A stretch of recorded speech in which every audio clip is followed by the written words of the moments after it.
Hey everyone and welcome to Stuff I Watched February edition. I had quite a busy month, so let's not waste any time and just get right into it. I started the month off with Memento. This is far from Nolan's most emotionally complex and far from his best characters, but the execution here is just so perfect.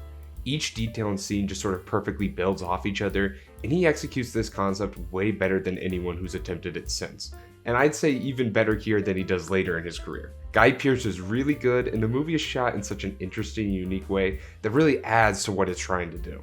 Then I watched Rye Lane. I wasn't expecting to love this movie as much as I did, but man, it's just a really fun watch. Vivian Oparah and David Johnson have that kind of chemistry that you just can't fake, and I really think Oparah specifically is giving a really great performance. It's consistently funny but also believable. It feels very down to earth, which may not seem like much for a rom-com, but this one does it really well.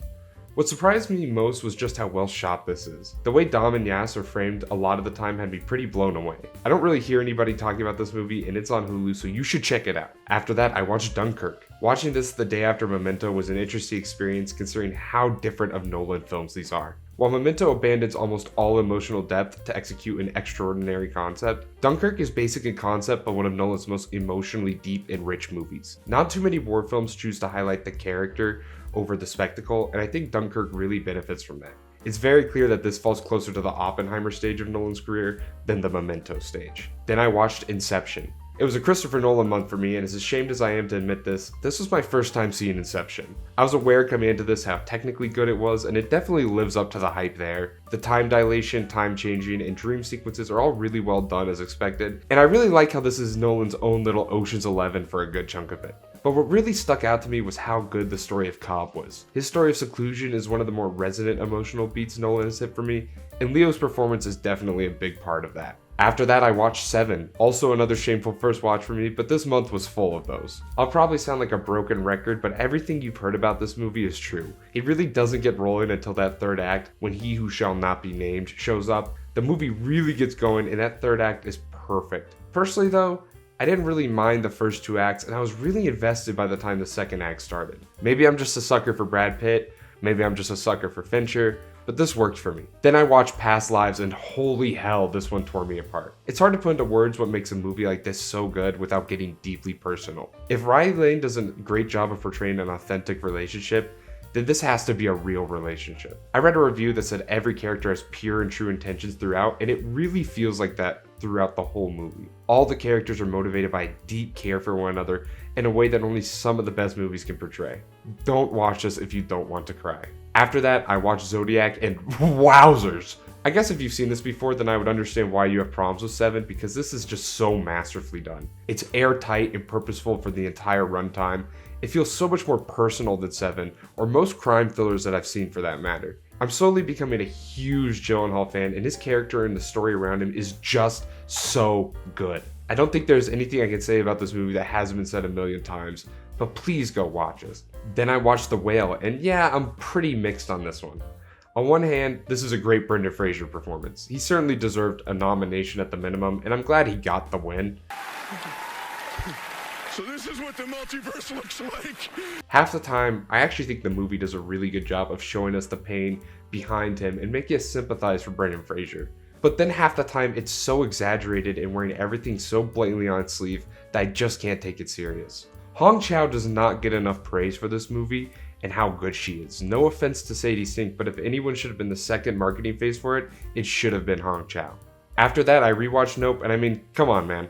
Every day I fight the urge to call this my favorite movie, but nothing really does it for me like this. Then I continued the month of Nolan with The Prestige, and I kinda loved it. Sure, from a technical aspect, Nolan has done far more interesting, unique things, but the pure fun and silliness of this movie really works for me. It boils down to two guys just trying to one-up each other, and Bale and Jackman are such a good pairing for a movie like that. I understand what the movie wants to say about magic and even movies itself, but I think at the end, the fun parts worked a lot better for me than the deeper stuff he was going for here. After that, I watched The Florida Project, and I feel spoiled that this was my first Sean Baker movie. I'll get deeper into what it is about his movies that work so much for me later on this list, but I could say he makes some of the most sincere movies I've ever seen. Willem Dafoe is giving maybe one of my favorite performances of his career here, and I can't imagine this movie working nearly as well as it does without him. Then I rewatched Joker.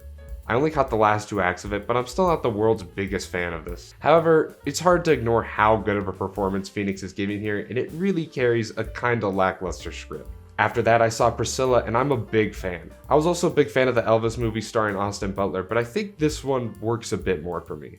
Elordi effortlessly captures Elvis, and it's the subtlety in his performance in the movie in general that really sells the sad story of Priscilla well. Then I saw Blue Beetle. This was the first of a mini superhero binge I went on as I was flying across the country, and I was a bit disappointed.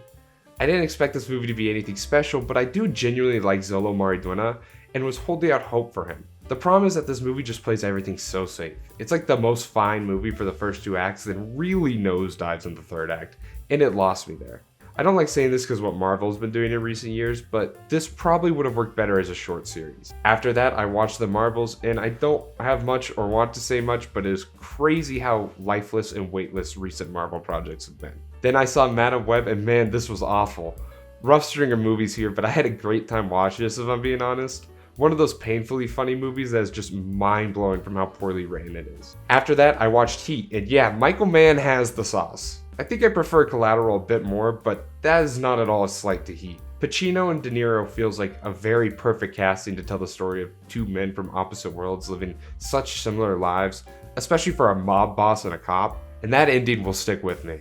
Then I watched The Farewell, and this was a pretty brutal watch. Of course, there are limitations to how much I could directly relate to this as a college-age white man in Arizona, but I think it's a testament to Lulu Wayne that I related so much to the aspects of grief and family and how those intersect. Awkwafina gives such a great performance here too. I regret ever doubting her ability. After that, I watched Bad Education. I was really not expecting to love this movie as much as I did, but here we are. Jackman is giving one of my favorite performances of his career. I was on an uncomfy plane and I kept forgetting that was him on screen. And if that isn't a testament to how good of a job he does, I don't know what is. The pacing of this movie is great. I was gripped from beginning to end, and the story is certainly elevated by the pacing and the writing.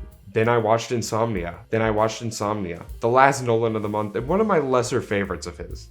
Certainly not a bad movie, but clearly one of his first movies.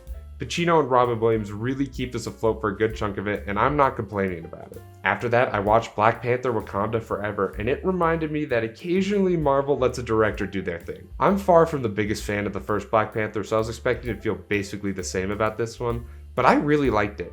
There's the shell of a really good movie, even great at times in here. Coogler deserves a lot of credit considering he didn't have much time to completely shift the story, and the story of grief throughout is honestly really well done. Coogler's vision is one of the more unique in the Marvel universe, and for a good chunk of the movie he's allowed to execute that vision. However, another good chunk of the movie is an MCU movie through and through, and those parts are awful. But still, the best superhero movie I saw this month, and in a good while, honestly. Then I watched Reality.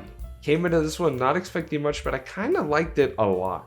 Sydney Sweeney beats the can't act allegations hard here, which were already dumb, and her and Josh Hamilton were really great. It relies a lot on Sydney's performance and your interest in both the real story and the concept, and I think it does a pretty good job at all of those. Not the most memorable movie, considering I saw it 5 days ago and can't remember a good portion of it, but I still enjoyed it. After that, I watched Tangerine, and now I'm a bit more ready to talk about Sean Baker. For a movie that focuses on the shithole that is LA, I was in love with it. I think even more than The Florida Project. Baker tackles very complex and flawed people, but somehow each character feels like they are constantly approached with no judgment. And it's up to you to decide how to feel about them. Cindy and Alexandra and the actress's involvement with those characters really elevates this movie for me. Then I rewatched Dune Part 1 in preparation for Part 2, and yeah, I still love it. Holding my words here because I just want to talk about Part 2, so let's just do that. Then to end the month, I watched Dune Part 2 and Yes!